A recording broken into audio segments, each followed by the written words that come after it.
Hey guys, Stinky Cash once again. And real quick, I want to address the idea of the ice wall.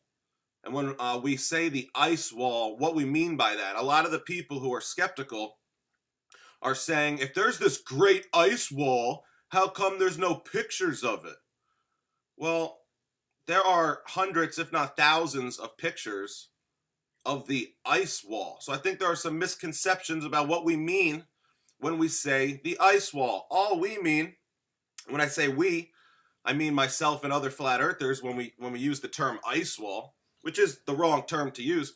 All we mean is the coast of Antarctica. And there are pictures of the coast of Antarctica and the Antarctic shelf all over the internet.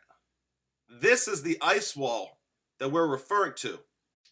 Okay, so I think a lot of people think when we say ice wall, they're thinking about the wall on the exterior, like where I put this red circle. They're thinking about the absolute limit, like the wall of like a dome.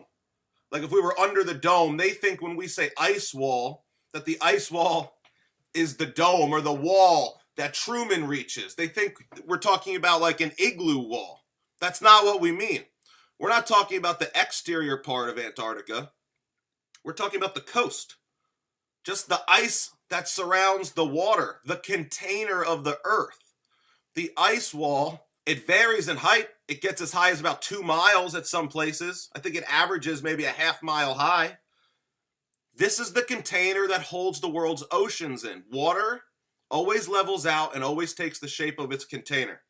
This model has level water and a container, which is the Antarctic continent that surrounds us. It's not on the bottom of the ball.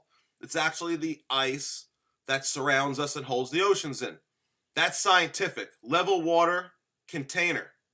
The globe has curved water sticking to the outside of a ball with absolutely no container. So that's not scientific. The only way they say the water sticks to the outside of this ball is through their magical, invisible force known as gravity. Okay? So we're not talking about the exterior. We don't know what's at the exterior. There's probably nothing. There's no wall. There's no glass dome. You're not going to find anything. If this model is true, the further you go towards the exterior of Antarctica, the further you go away from the center, the further you're going to be away from the sun, which means it's going to start getting extremely cold and extremely dark. And eventually you're going to go so far that you reach absolute zero temperatures and absolute darkness. It's a natural barrier.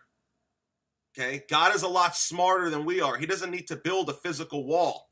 He can use natural conditions to contain us. Absolute zero temperatures and absolute darkness. And snow and storms and wind all around you. What are you going to do when you get all the way out there? There's going to be nowhere to go. You're not going to be able to do anything. There's nothing there. It's nothingness. The earth was void and without form. Nothingness. Okay, so there's no wall. I'm sick of people like Zachary K. Hubbard consistently asking for pictures of the wall. All we're referring to is the coast of Antarctica, which surrounds us and holds the oceans in. We're not talking about an igloo wall that has humanity trapped. If you look at the logo for the Scientific Committee on Antarctic Research, SCAR, you see how they have the Antarctic continent in blue with white surrounding the blue. So if you look at the negative space, this almost looks like an ice wall surrounding a pond of ocean. So they kind of hide these things right in plain sight, right in front of our faces, okay? Why would Antarctica be blue and the background be white? It should be the background blue and Antarctica white, because Antarctica is a sheet of ice, right? So they definitely hide the truth right in front of our face. Stop asking me about the ice wall. Stop asking me to show you pictures of the ice wall.